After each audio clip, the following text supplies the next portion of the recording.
నా కోసం ఎవరూ లేరు అని పదే పదే అనుకుంటున్నావు కదా! నీ బాధను పంచుకునే నాథుడే లేడు అని ఎంతగానో దుఃఖిస్తున్నావు కదా!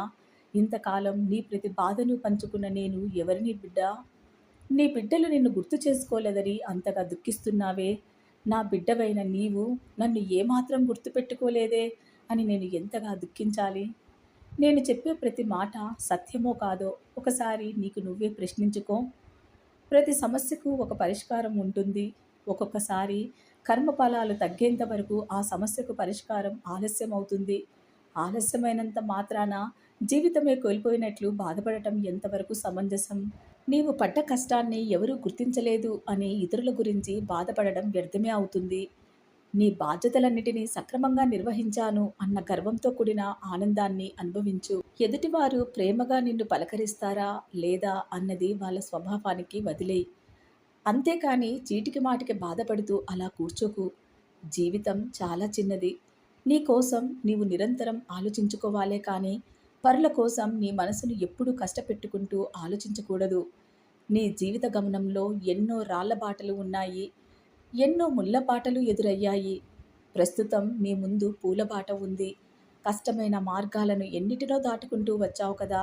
ఇప్పుడు నీ ముందుకు పూల బాట వచ్చింది.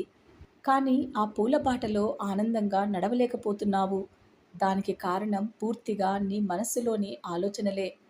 ఆప్యాయతతో పలకరించడానికి నీ వాళ్ళే కానవసరం లేదు. ఎవరు నిన్ను ప్రేమగా, ఆప్యాయతతో పలకరిస్తారో వారందరూ నీవారే అని గుర్తుంచుకో.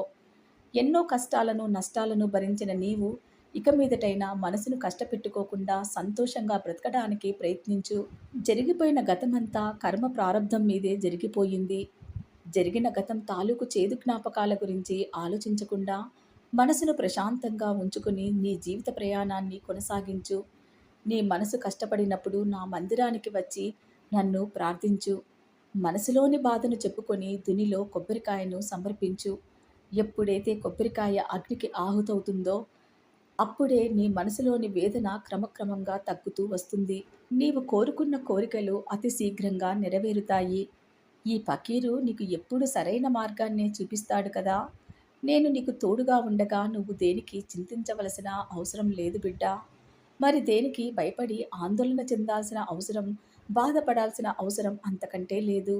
జీవితంలో ఏది జరిగినా అది నీ మంచి కోసమే జరుగుతుంది అన్న సత్యాన్ని గ్రహించు.